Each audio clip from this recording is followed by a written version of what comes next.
Le message de ce jour. Vous voyez de vos yeux, et mon frère Benjamin voit de ses yeux que c'est moi-même qui vous parle.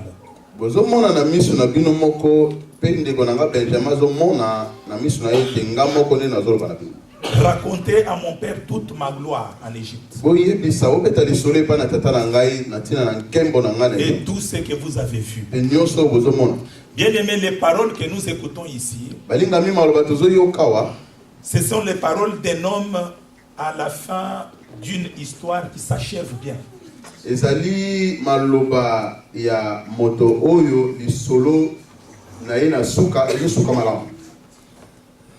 Il a connu une histoire tumultueuse. Mais heureusement, cette histoire s'est bien terminée. C'est pourquoi il dit à ses frères qui l'ont combattu hier: vous aviez voulu que je meure, mais je ne suis pas mort. C'est lui que vous voyez, c'est bel et bien moi. Bien aimé, chaque chose a toujours un début et une fin. Même la souffrance que tu endures aujourd'hui a un début et une fin. Bien aimé, il faut que un jour tu puisses dire à ceux qui avaient désiré te voir mourir sur le lit de l'hôpital que tu n'es pas mort, tu es en vie.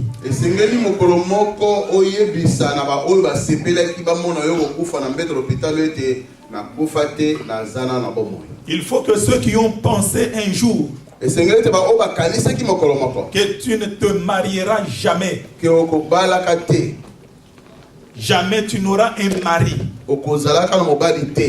il faut quand même un jour il puisse te demander: c'est lui qui t'accompagne à la fête, c'est qui?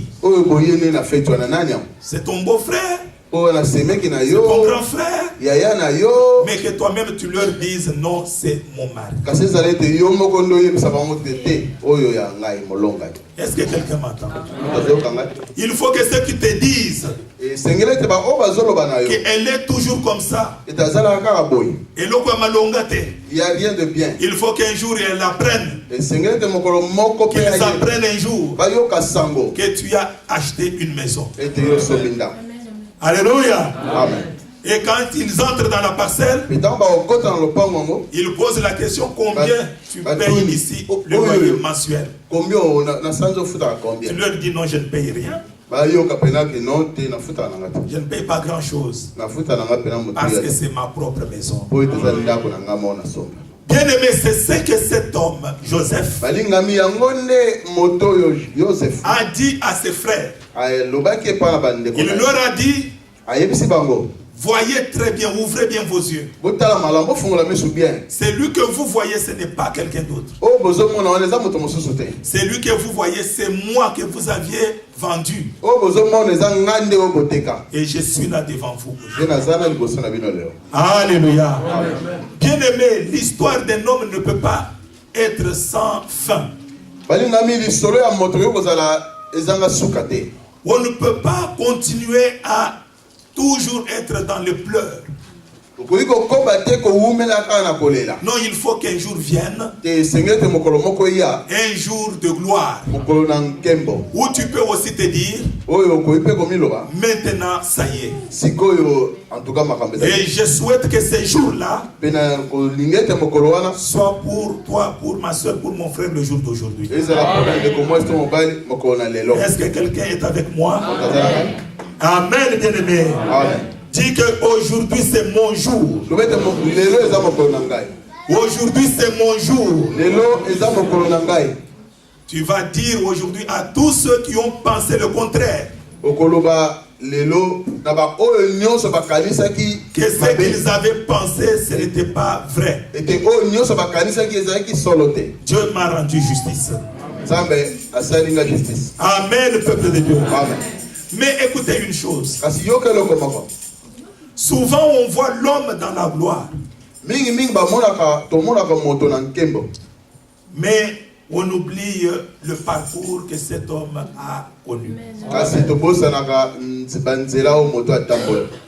On aime tous, comme nous sommes ici, la gloire. Mais on n'aime pas le chemin qui conduit à la gloire. Nous devons savoir que chaque homme que nous voyons dans la gloire, il a une histoire. J'aime beaucoup un chant que j'aime écouter beaucoup dans ma voiture. Un homme qui dit, qui chante en disant, il n'y a pas de héros sans histoire. Même ceux qui sont à Kinshasa sont en train de t'envier aujourd'hui. Ah, il est en Europe. Ah, il vient de nous téléphoner qu'il a traversé les Tanola. Tu vois qu'il a commis tu vois, il est en train de sillonner toute l'Europe. Et surtout, tu les appelles, tu es dans McDo. Ozawapi. Tu es où là? Tu es dans madame Nabana, un peu McDo et puis non, je me suis accompagné de ma femme et mes enfants. Nous sommes un peu au McDo avant d'aller à. Et après, c'est pas qui tu entends? Ils sont en train de manger dans un restaurant. Ils vont t'envier. Ils iront en Hollande. Ils sont en train de t'envier. Ils disent, mais qu'est-ce que nous pouvons faire nous aussi pour arriver en Europe, pour être comme lui? Mais ils oublient que tu as une histoire. Tu as eu un parcours. Peut-être avant de venir ici, tu étais au Maroc où tu as fait 7 ans. Peut-être tu étais sur le bateau où tu étais prêt même à tomber dans l'eau. Tout cela n'est qu'un parcours. Nous devons savoir que derrière une histoire, il y a une autre histoire. Bien-aimés frères et sœurs, j'aimerais que nous sachions qu'il n'y a pas de gloire sans opposition. C'est ça le message que nous allons livrer aujourd'hui en quelques minutes. Tu veux être glorifié, tu veux entrer dans la gloire. Sache que tu auras des opposants. Tu auras des combats. Parce qu'il n'y a pas de gloire sans combat. Si tu veux manger le miel, prépare-toi, tu es qui? Quoi? Les abeilles. Ils tourneront tout autour du miel. Alors il faut être à mesure de les tuer pour t'accaparer du miel. Bien aimé, nous parlons de Joseph. Qui était Joseph? Joseph est né dans une famille nombreuse. Il avait des grands frères. Il avait aussi des sœurs. On les a cités aussi dans la Bible. Une famille nombreuse qu'on a réduit à 12 enfants, même s'ils étaient 13.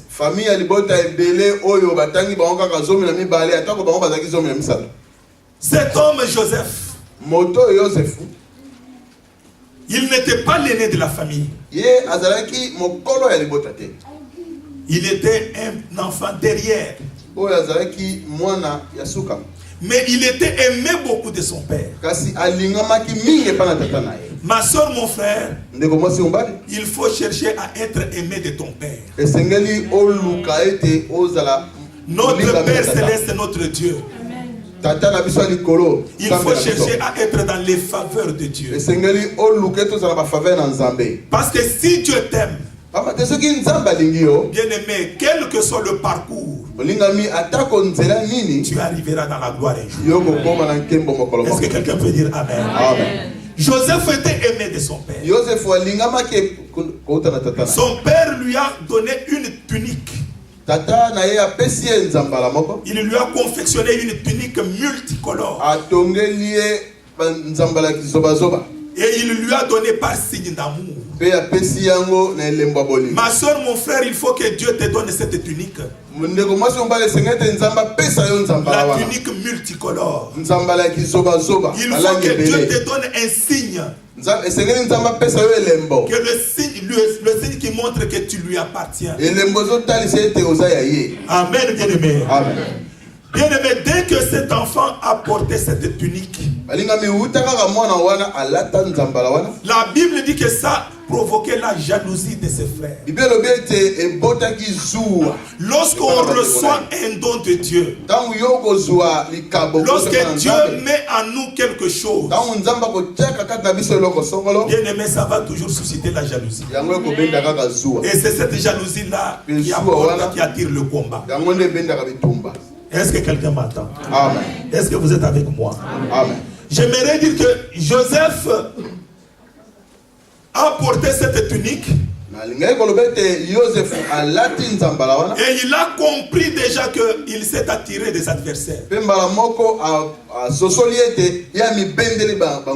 Mais déjà, même avant de recevoir la tunique, Joseph avait déjà un rêve en lui. Le rêve de devenir grand.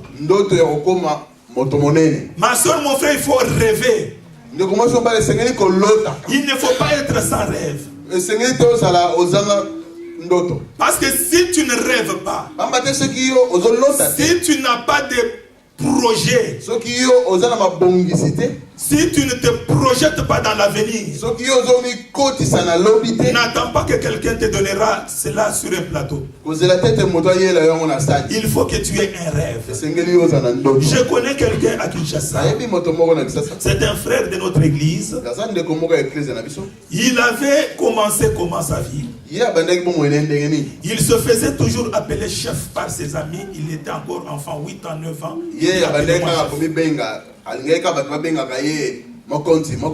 Il rêvait d'être chef. Quand il a été engagé dans une société à Kinshasa, il demande à ses collègues avec qui il s'était engagé. Moi, je suis chef. Si on l'appelle par son nom, il dit non, appelez-moi chef. Et quand les vrais chefs ont entendu cela, ça lui a attiré la foudre. Il a connu beaucoup de problèmes. Mais malgré ça, il tenait toujours à ce qu'on appelle chef.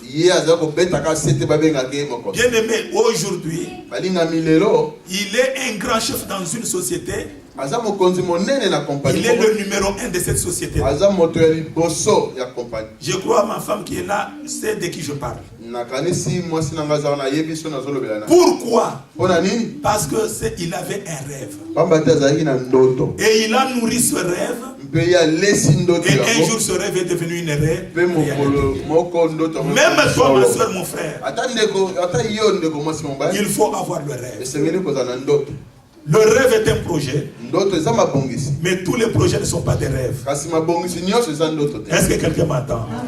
Le rêve, tu peux te projeter déjà dans l'avenir. Tel que je suis, je vais être tel. Moi, il faut que je sois tel. Tu peux avoir plusieurs projets. Mais Dieu va choisir lequel. Et c'est cela qui sera ton rêve. Dieu va le confirmer en toi. Et quand Dieu va confirmer en toi cela,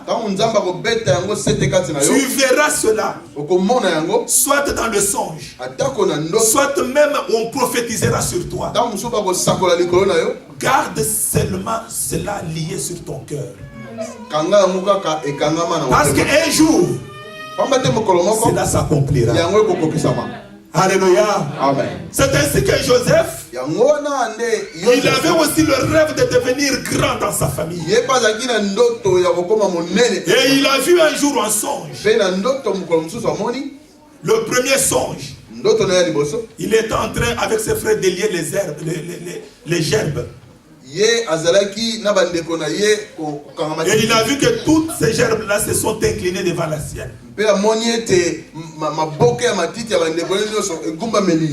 Donc il a compris que il a maintenant, parmi les projets qu'il avait, il a maintenant eu un rêve. Et plus tard, il verra le soleil, la lune et les étoiles. Et tous s'inclinent, les 11 étoiles s'inclinent devant lui. Il a compris qu'il sera plus grand que tous ceux de sa famille. Joseph a commencé à marcher selon son rêve. Je vais dire à quelqu'un, ma soeur, mon frère, avant de mourir, il faut que tu réalises ton rêve. Est-ce que quelqu'un peut dire amen? Amen. Tu as un rêve. Dieu a mis en toi quelque chose. Mais fais tout pour qu'avant de mourir, tu réalises cela. Vous savez, un jour, Pierre a arrêté Jésus. Il a stoppé Jésus, il lui a dit, non, j'aimerais quand même voir clair. Parce que nous pouvons te suivre, mais sans savoir ce que nous sommes en train de faire. Il dit, dis-moi, nous avons tout quitté. Nous avons abandonné nos parents, nos frères, nos familles. Nous sommes à ta suite. Qu'est-ce que nous allons gagner? Après tout, nous gagnerons quoi? Jésus lui dit, dans ce siècle ici, pas dans l'avenir, dans ce siècle, avant ta mort, Pierre, tu toucheras au centuple. Et dans le siècle à venir, la vie éternelle. Mais il a commencé d'abord par ce siècle. Il faut que ce que tu veux réaliser, tu puisses le réaliser durant ta vie sur cette terre. Alléluia. Est-ce que les rêveurs peuvent un peu... Ceux qui ont des rêves, disent que mon rêve va s'accomplir. Mon rêve va s'accomplir. Bien aimé, mais une chose est que lorsque maintenant Joseph a commencé à marcher selon son rêve, comme il avait quelque chose en lui, comme il avait une étoile en lui, cette chose en lui a tiré maintenant le combat. Bien aimé, de toute sa famille, on dit que son père l'aimait, mais ses frères ne l'aimaient pas. Le jour que Dieu va mettre la chose en toi, le jour que le rêve que tu as est agréé par Dieu et que Dieu a mis cette chose en toi,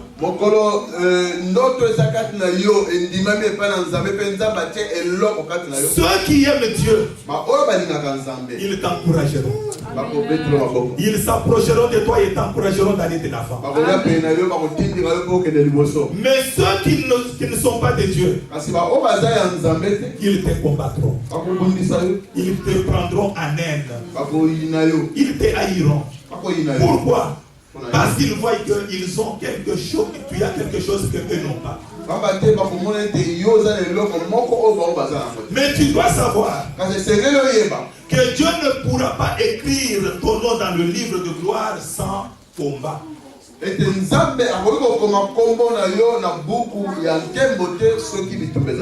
Est-ce que quelqu'un entend? C'est-à-dire que la chose que Joseph avait en lui, c'est que Dieu a mis en toi, ce rêve qu'il a mis en toi, c'est ce qui t'attire maintenant tous les combats que tu as aujourd'hui. Tu vois les problèmes que tu as même dans ta famille. Tu te demandes d'où vient ce problème. Le problème que tu as même à l'église, tu te dis mais d'où vient ce problème? Ma soeur, mon frère, ne t'inquiète pas. C'est tout simplement parce qu'on est en train de voir cette chose en toi. Ceux qui voient cette chose et qui n'ont pas l'esprit de Dieu, ils te combattront. Mais ne crains pas, parce que leur haine va t'aider à accomplir ton rêve. Est-ce que quelqu'un m'entend très bien? Vous savez, il ne faut pas combattre celui qui a un rêve. Si tu vois même ton frère en train de prospérer spirituellement sous la main de Dieu, ne le déteste pas, ne le combat pas. Parce que si tu le combats, tu es en train de l'aider à accomplir son rêve. Ne dis pas que tous les combats que nous rencontrons sont toujours mauvais. Non. Il y a aussi d'autres combats qui nous aident à aller tout droit jusqu'à la victoire. Parce que s'il n'y en avait pas eu, nous n'allions pas arriver à la victoire. Écoutez ce que Joseph dit au verset 4. Toujours 45, verset 4. Joseph dit à ses frères, approchez-vous de moi. Et ils s'approchèrent. Et il dit, je suis Joseph votre frère, que vous avez vendu pour être mené en Égypte. Mais maintenant, ne vous affligez pas. Ne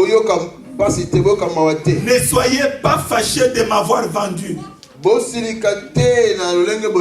Car c'est pour vous sauver la vie que Dieu m'avait envoyé devant vous. Comprenez la réaction de Joseph.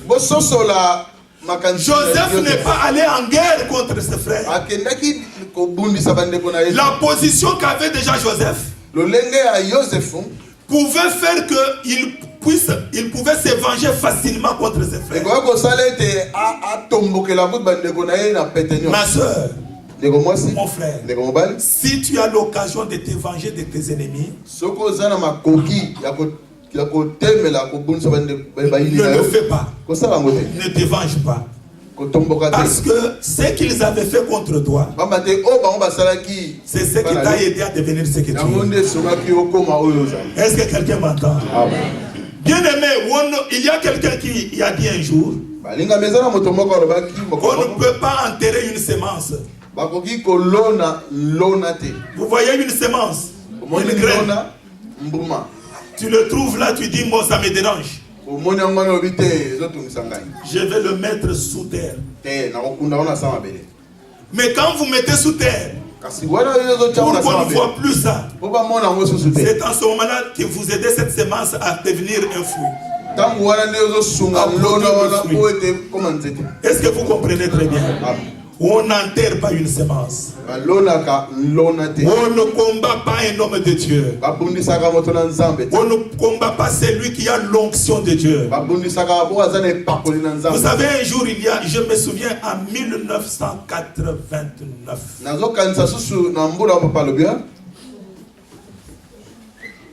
Il y a d'autres qui n'étaient pas encore nés.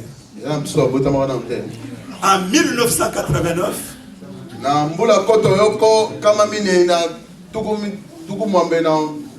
c'était la première année où j'étais consacré comme serviteur de Dieu. À Kinshasa, dans notre église d'Aseka. Bien aimé, Dieu m'a montré la nuit de la veille de ma consécration. Dieu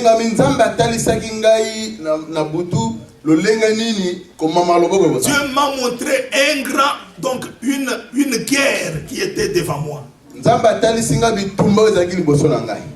Les gens étaient plus forts avec des armes puissantes. J'ai dit maintenant je suis mort, c'est fini. Bien aimé, j'ai retenu même la date. Le combat était intense. J'étais dans la peur en train de paniquer. Bien aimé, j'ai vu quelqu'un devant moi. Il a pris la place devant moi. Il m'a pris, il m'a mis derrière soi. Il m'a dit, sois derrière moi. Bien aimé, quand il ouvrait le bombe, c'était plus puissant 1000 fois que les bombes qui venaient de Depuis ce jour-là, j'ai compris que si Dieu est pour nous, personne ne peut être contre nous. Et depuis ce jour-là, j'ai compris aussi que j'aurai beaucoup de combats dans ma vie, mais jamais je ne serai vaincu. Mais dis amen et bien. J'ai compris depuis ce jour-là que Dieu me montre l'avenir dans l'œuvre de Dieu. Ah, ma soeur, n'ose pas me combattre. Frère, parce que si tu oses m'enterrer, tu me permets de produire le fruit. Amen, amen, amen. Amen, peuple de Dieu. J'ai vécu cette vision-là. Et chaque fois que je marche dans l'œuvre de Dieu, chaque pas que je fais, c'est avec beaucoup de combats. Mais je sais que le Seigneur est toujours devant moi. Même toi, ma soeur, mon frère, ne crains pas de ce qui t'arrive aujourd'hui. Dieu ne pourra pas écrire ton nom dans le livre de gloire sans que tu puisses être combattu. Je connais un homme qui s'appelle David. David, bien aimé, il était un enfant dans la maison de son père Isaïe. Il avait aussi des frères. Mais un jour, David, bien aimé, a expérimenté, il a compris qu'il avait quelque chose. Il était allé apporter la nourriture à ses grands frères qui étaient sur le champ de bataille.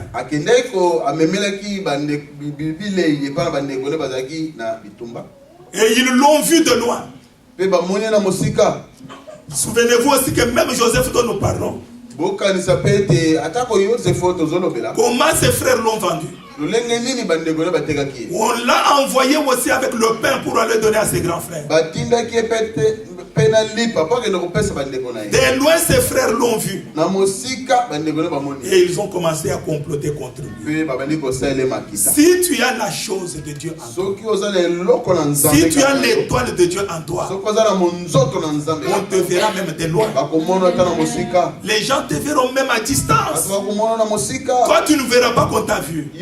Mais quand tu viens, tout le monde sait que tu es passé. Même dans le temps, tu penses passer inaperçu. Mais tout le monde sait que tu es passé. Parce que l'étoile en toi attire les yeux de tout le monde. C'est ainsi que quand David est allé, il est allé donner la nourriture. Il a trouvé qu'il y avait un combat entre Goliath et les enfants d'Israël. Ce combat, bien aimé, était voué déjà à... C'était un combat voué à l'échec pour Israël parce qu'il n'y avait pas quelqu'un qui pouvait être de taille.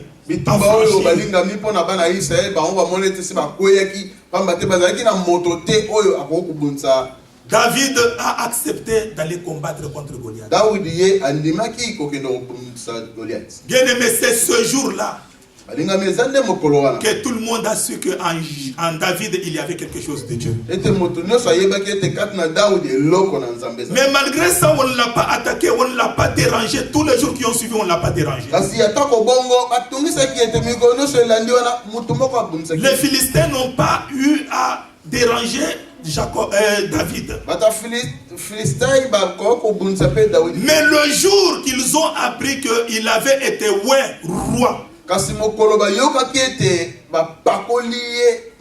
le jour qu'ils ont appris qu'on est allé oindre mettre l'huile sur sa tête pour devenir roi. La Bible dit que les Philistins sont allés à sa recherche. Qu'est-ce qu'ils sont allés chercher? Ils sont allés chercher à tuer ce qui est en Jacob, en David. Bien aimé, ce que les gens cherchent dans les combats que tu as là, c'est de tuer ce qui est en toi. Parce qu'ils voient ce qui est en toi les dérange. Ne tiens pas compte de tous ces gens-là qui sont en train de te créer des problèmes. Non, ils sont en train de tuer ce qui est en toi. Je veux dire que quand David a reçu l'onction, tout le monde, tous ses ennemis se sont concertés. Il a eu quelque chose en lui.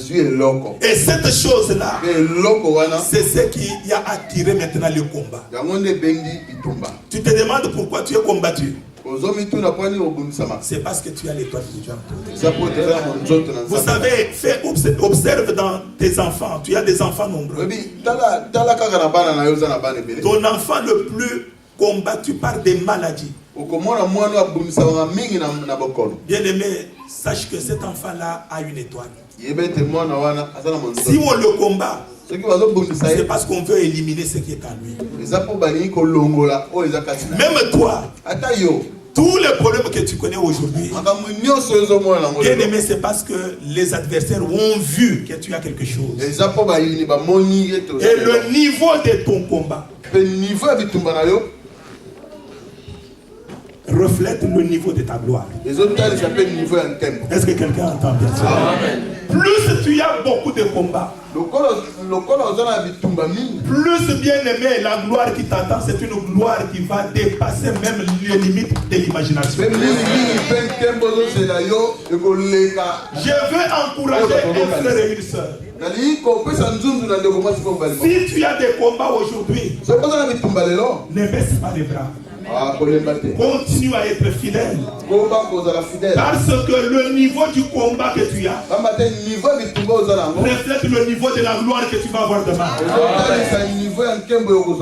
Mes soeurs et frères, j'ai dit que je ne ferai pas longtemps. Mais aujourd'hui, notre prédication est centrée sur une chose.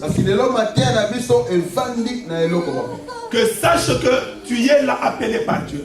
Et tous ceux qui sont appelés par Dieu, Dieu leur a donné quelque chose.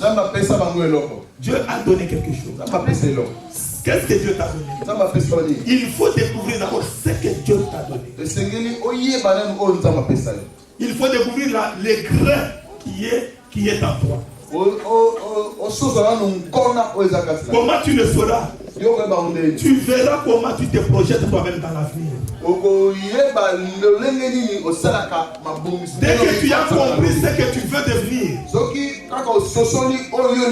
soigne très bien ce rêve-là. Mais sache que ce ne sera pas facile. Parce que quand on a quelque chose qui vient de Dieu, les gens le combattront toujours. Vous connaissez un joueur, vous voyez sur le terrain de football, quand la balle est au pied du joueur, ça attire le regard de tout le monde.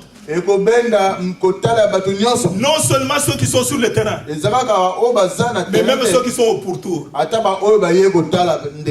Si la balle est dans ce camp ici au pied d'un joueur,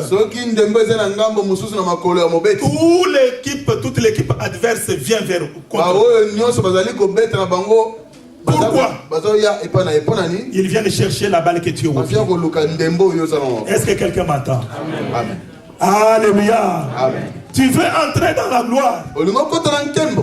Bien aimé, l'étoile qui est en toi est en train de briller. Mais l'étoile a toujours attiré des problèmes. Vous verrez, vous avez vu lorsque Jésus était né, l'étoile qui était en Jésus-Christ, ça a attiré les mages. Les mages sont venus de l'Orient. Sur leur parcours, Ils sont tombés entre les mains de l'ennemi Hérode. Hérode a compris qu'il y avait une étoile. Hérode s'est servi aussi pour aller vers l'étoile. Parce qu'il avait besoin d'éteindre cette étoile. Bien aimé, dans ta vie, tu auras toujours un Hérode à côté de toi. Il cherche à atteindre cette étoile-là. Mais ne crains rien. Ne crains rien. Pourquoi? Parce que Dieu est avec toi. Reste fidèle, et l'étoile ne sera pas éteinte. Le temps que tu es en train de traverser, c'est le temps seulement de la disparition de l'étoile. L'étoile a disparu pour un temps. C'est pourquoi tu commences même à t'interroger. Mais si vraiment ça vient de Dieu, pourquoi je suis comme ça? Bien aimé, cette question-là, même les grands hommes se sont posés. Même les élus de Dieu que Dieu avait choisi de le ventre de leur mère se sont posés des questions. Jean-Baptiste a souffert. Tellement il s'est retrouvé même un jour en prison. Il a commencé à douter. Il dit, mais est-ce que c'est vrai que cet homme que j'ai présenté, est-ce que c'est lui le Christ? Il a envoyé même celui-ci. Allez demander à cet homme-là, est-ce que c'est lui qui devrait venir? Ou devons-nous en attendre un autre? Mais qu'est-ce qu'il avait poussé à envoyer ses disciples? C'est tout simplement parce qu'il était dans la souffrance qui l'inquiétait déjà et il commençait à perdre même courage. Bien aimé, c'est le moment où l'étoile a disparu pour un temps. Mais cette étoile ne disparaîtra pas pour toujours. Parce qu'il finira par réapparaître. Lorsque l'étoile a disparu, bien aimé, Hérode était déboussolé. Tes ennemis bien-aimés seront déboussolés. Vous voyez pourquoi aujourd'hui tu ne touches pas ta bénédiction? C'est parce que Dieu voit qu'il y a encore des gens en vie qui peuvent te faire du mal. Il faut qu'il les fasse d'abord disparaître. Mais pendant ce temps-là, si un bon Dieu ne t'abandonne pas, je vais dire à quelqu'un ceci. Tant que tu as la promesse de Dieu, tant que tu as l'étoile de Dieu en toi, tu ne mourras pas avant de voir cette étoile briller. Tu ne mourras pas. C'est pour cela que les frères de Joseph, ils l'ont jeté dans la citerne d'eau. Mais ils oubliaient qu'il avait quelque chose de Dieu. Qu'est-ce que Dieu a fait? Du moment qu'ils l'ont plongé dans la citerne, Dieu a vidé l'eau. Automatiquement Dieu a vidé l'eau. Cela veut dire quoi? Ceux qui tuent d'autres personnes ne te tueront pas. Là où les autres meurent, toi tu ne mourras pas. Tu ne te retrouveras pas dans un lieu où il y aura un problème de destruction, de mort. Non. Parce que Dieu est en train de préserver ce qui est en toi, jusqu'à son accomplissement. Est-ce que quelqu'un m'entend? Et Dieu fait quoi encore en ce qui concerne la chose qu'il a mise à nous? Un jour, en fin de compte, Dieu mettra la confusion dans le camp de tes ennemis. En fin de compte, ils seront dans la confusion. Qu'est-ce qui est arrivé dans le camp des ennemis de Joseph? Alors qu'ils étaient nombreux à se coaliser contre lui. Mais un jour, un problème s'est posé. Alors que Joseph était en prison, Pharaon a eu un problème, un songe, il fallait avoir une interprétation. Alors il a trouvé qu'il n'y avait aucun interprète. Il a commencé à les menacer tous de mort. La confusion était dans le camp. C'est ainsi qu'ils ont recouru maintenant à Joseph. Il y a quelqu'un en prison. Cette personne peut interpréter le rêve. Mais je vous dis que Joseph n'était pas un interprète. Joseph était un rêveur. Le rêve n'est pas l'interprétation. Mais Dieu a fait ce jour-là que, à partir de la confusion dans le camp ennemi, que Dieu fasse de Joseph un interprète. C'est ainsi qu'il l'a sorti. Et quand il a donné l'interprétation était correcte. Vous savez, le jour où on sera dans le manque de quelque chose, même dans l'église ici, c'est pourquoi j'ai dit que nous tous qui servons le Seigneur, servons le Seigneur dans l'humilité. J'ai aimé beaucoup ma soeur Françoise. Cette soeur, c'est la femme de notre frère Debo. Vous voyez Papa Debo qui est ici. C'est son épouse. Son mari vient toujours à la prière. On ne la voit pas. Je demande à son mari, où est ta femme? Il est allé à Bruxelles. La soeur est venue dans la semaine dernièrement. La soeur me dit, pasteur, après la prière de mercredi, je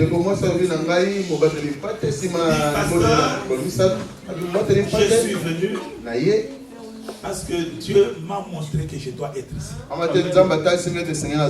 Et non seulement je dois être ici, mais je dois faire quelque chose. Je dois travailler pour le Seigneur. N'importe quel travail.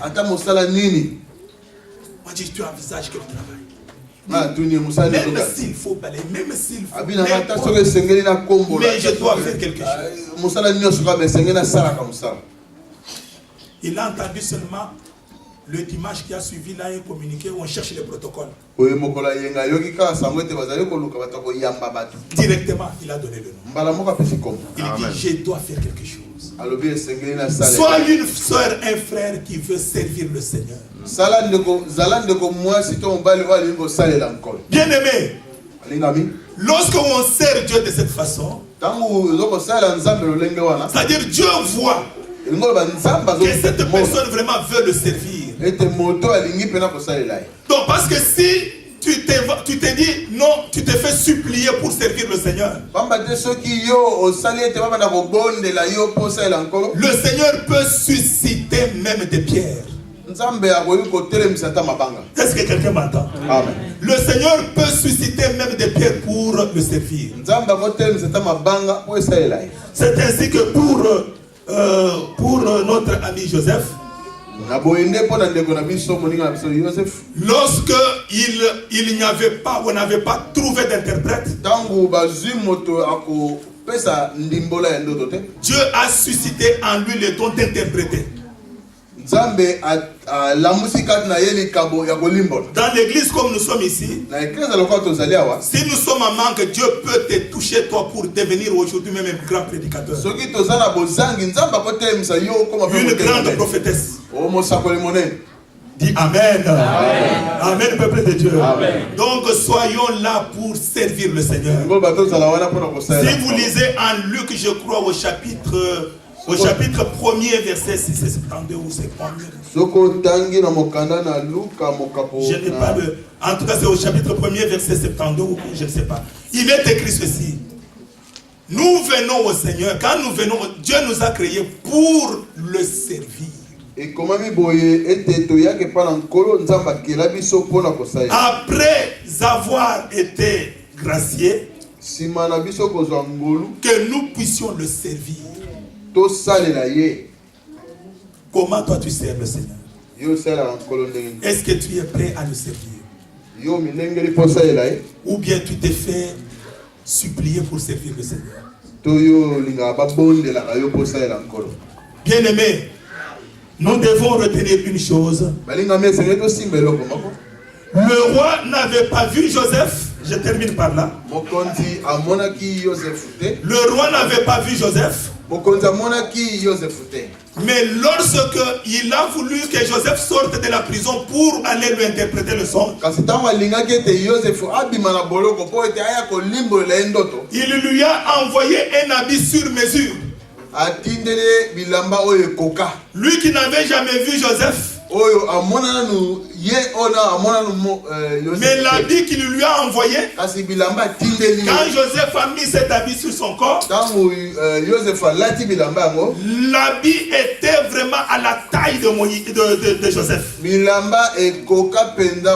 C'est pour dire que ma soeur, mon frère, même si ta bénédiction est en train de tarder aujourd'hui, sache que Dieu est en train de tailler cette bénédiction pour qu'elle soit sur ta mesure. Il ne veut pas que tu aies un habit où on va se moquer de toi, que ça ne te convient pas.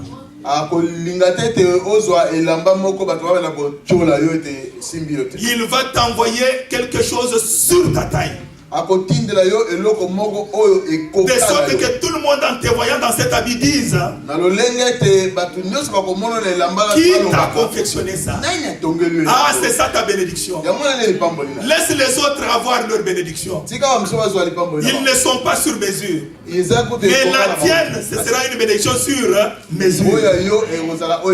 Est-ce que quelqu'un a entendu? Bien aimé, je termine en disant que Joseph est l'image de Jésus-Christ. De même que Jésus-Christ était aimé de son Père. De même que Jésus était aimé de son Père. Écoutez-le, c'est mon fils bien-aimé. De même Joseph était aimé de son père Jacob. De même que Jésus-Christ avait une tunique qui avait été arrachée, tirée au sort. De même Joseph a eu une tunique. La sienne était multicolorée. Mais celle de Jésus était sans couture.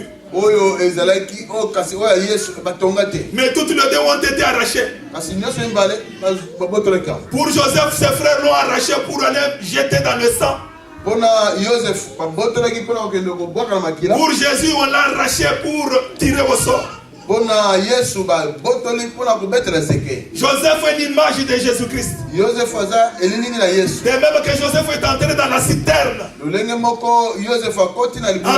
dans la citerne. Mais il a fini par sortir de cette citerne. De même Jésus-Christ a été enterré dans le tombeau. Et 3 jours après, il est ressuscité. Et quand Joseph est sorti de la citerne, c'était le parcours vers la gloire. Il a été glorifié. Il a été placé à côté du roi Pharaon comme grand premier ministre. Il est à la droite du roi. Et même quand Jésus est sorti du tombeau, il est allé dans la gloire où il est à la droite du Père.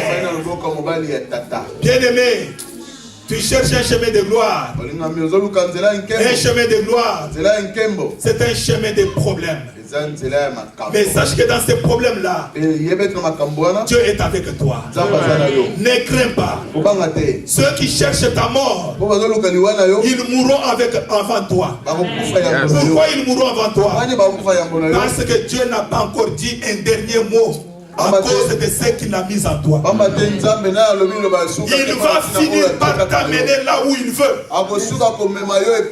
C'est alors seulement que tu mourras. Tu ne mourras pas vite. Dis, je ne mourrai pas vite. Sans avoir touché la gloire de Dieu.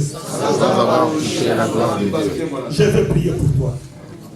Seigneur Jésus-Christ, ma soeur et mon frère qui est venu au-devant de toi ce matin, il s'est engagé dans un parcours de Joseph. Les problèmes qu'il a aujourd'hui, qu'elle a aujourd'hui, ce sont les problèmes créés par ceux qui cherchent à éteindre l'étoile qui est en eux.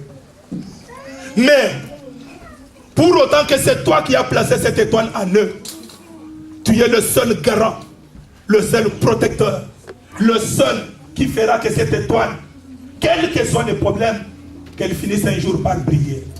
Fais briller cette étoile dans la vie de ma soeur, dans la vie de mon frère. Fais comprendre à ma soeur et à mon frère aujourd'hui que les combats, les attaques qu'ils voient aujourd'hui, que cela ne puisse pas les décourager, mais qu'ils comprennent tout simplement que elle est en train de faire un parcours de glorieux, un parcours de vainqueur. Amène-les tous dans la gloire. Seigneur, plus les attaques sont fortes, grandes, plus notre gloire est incommensurable. Papa, de même aussi, je laisse notre église entre tes saintes mains. Cette église qui a connu beaucoup de moments d'attaque, beaucoup de moments de problèmes. Mais nous prenons conscience qu'aujourd'hui, notre église est en train de faire un parcours de glorieux, un parcours de vainqueurs. Oh Dieu, que tu nous amènes tous dans la gloire. Qu'un jour, ma soeur ici présente, mon frère ici présent, puisse témoigner en disant à ceux qui nous ont combattus que celui que vous voyez, c'est moi. Allez raconter, allez faire la publicité de moi au devant de tout le monde. Qu'il en soit ainsi pour chacun de nous et pour notre église. Nous avons prié au nom de Jésus-Christ. Amen. Que Dieu vous bénisse. Amen.